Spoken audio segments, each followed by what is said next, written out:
name is Mike Rennick. I have a great treat for you today. It's telling the story of Longboat. We're in the marina at the Longboat Key Club. We have former Mayor Jim Brown. Watch, this is going to be exciting.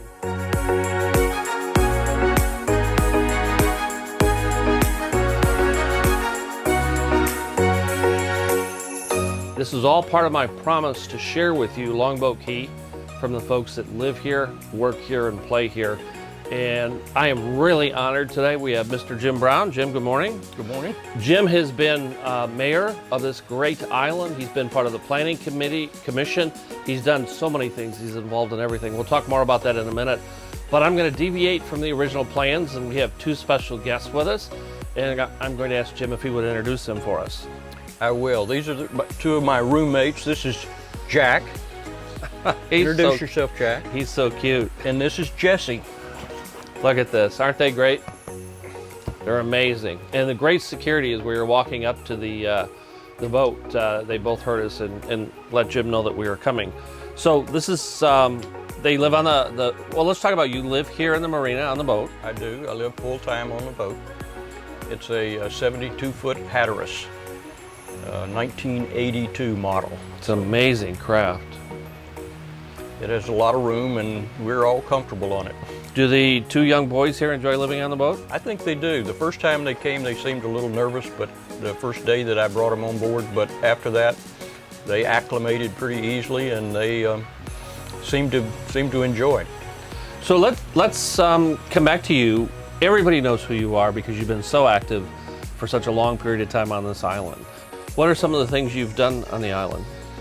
Well, the first, I guess, official thing that I did on the Key, I was asked by one of the commissioners. The commission decided to look into building a community center at Bayfront Park. And they formed a committee. Each of the commissioners asked someone to be on the committee, and I was asked to be on the committee, and they elected me chairman of that committee. I was told that it would be 2 months of work, the 2 months that the commission is on vacation in the summer, and we'd report to them when they came back in September.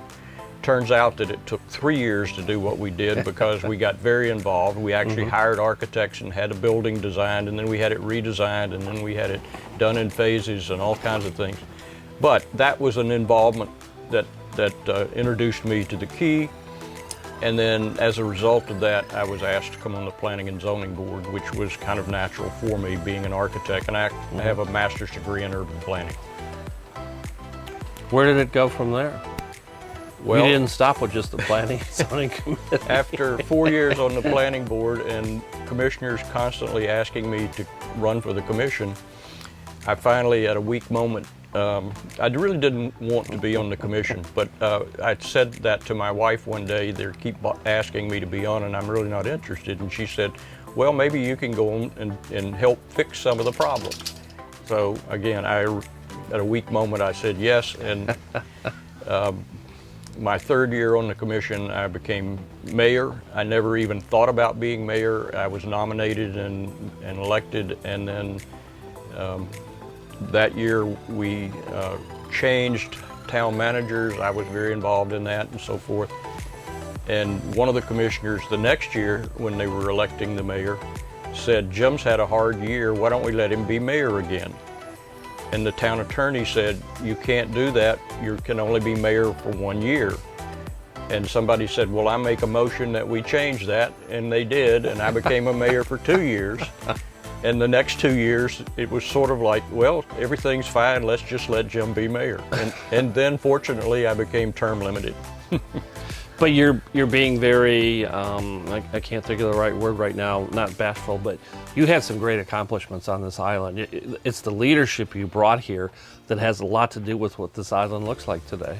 Well, I want to say that it's maybe leadership, but it's also that I have a wonderful group of people to work with. And Longboat is fortunate in that most of the people who come here retire come from leadership roles in industry, and if you recognize those talents and put them to good use, which what I thought I was doing. I said more than once in a commission meeting as an architect, I had always thought of myself like an orchestra leader.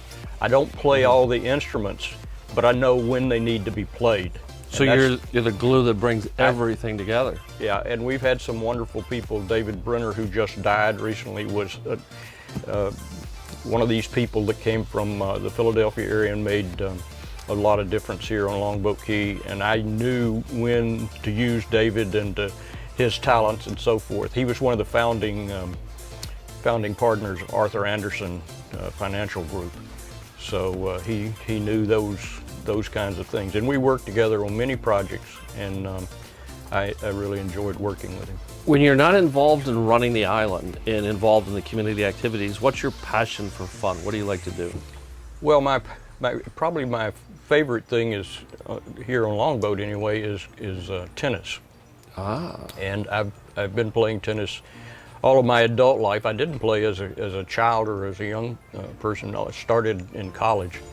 But it's a great sport. It's a kind of a social sport. You end up spending a lot of time talking to your people you're playing tennis with. So I really enjoy that. Unfortunately, I'm starting to have problems with my knees, and I'm having to consider whether a knee operation would be. Ooh. A lot of people here do it, and I'm just amazed at that, but I don't look forward to it. What does the future hold for Jim Brown? I don't know. I can't seem to get away from the commission. They've put me on a committee right now to help oversee the development of the outdoor facilities that we're developing, where hopefully the cultural center will end up being built at some point. We're still working towards that. I was one of the founders of the Longboat Key Community Foundation, and we're working on a number of things right now. We're reassembling the doctors and so forth to have a medical center out here. We had a group that came in for a couple of years and then decided they didn't want to stay, but they're in the process of, in the old Northern Trust Bank building, a group of doctors is being put together, and they've joined together with some other elements for people on the Key. And so it's going to be a good organization. A lot of people involved. Let me give you some feedback from as a resident. I bought down here in 2008, moved down in 2010, and it's your work that has made the island what it is today. The ambiance of Longboat Key, it's not a bunch of storefronts and things like that. The retail we have here is well done. It's pocketed, it's in certain areas, but we have great subdivisions for single family homes that on the southern end of the island. On the north end is what I call the eclectic part, because everything looks different, it's fun, it's unique. I enjoy going through that. We have great condos here. We've got Gulfside, Bayside, but the whole ambiance, the very limited crime. I mean, I think it's a big day when a couple of tickets are written maybe, or something like that, for speeding. But this is a tribute to what you've done and your peers have done here. And Longboat Key today is what it is because of your work, and I thank you for that.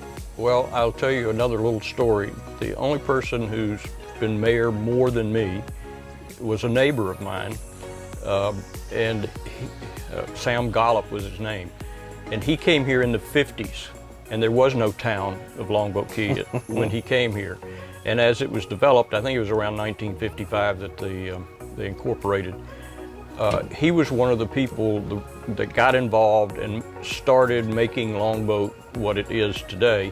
And one of the things that he did was they stopped some of the kind of development that probably would have made Longboat Key more like Naples if it hadn't happened, and that was to set standards for density and so forth.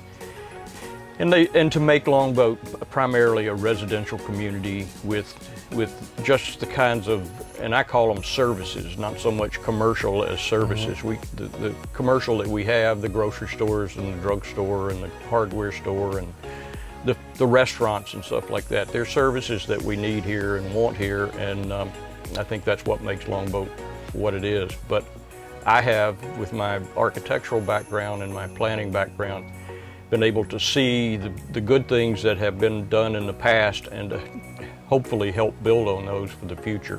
We've just made some major changes in our zoning codes, our real estate development code, sort of, and I think it's going to help us continue to be what we are.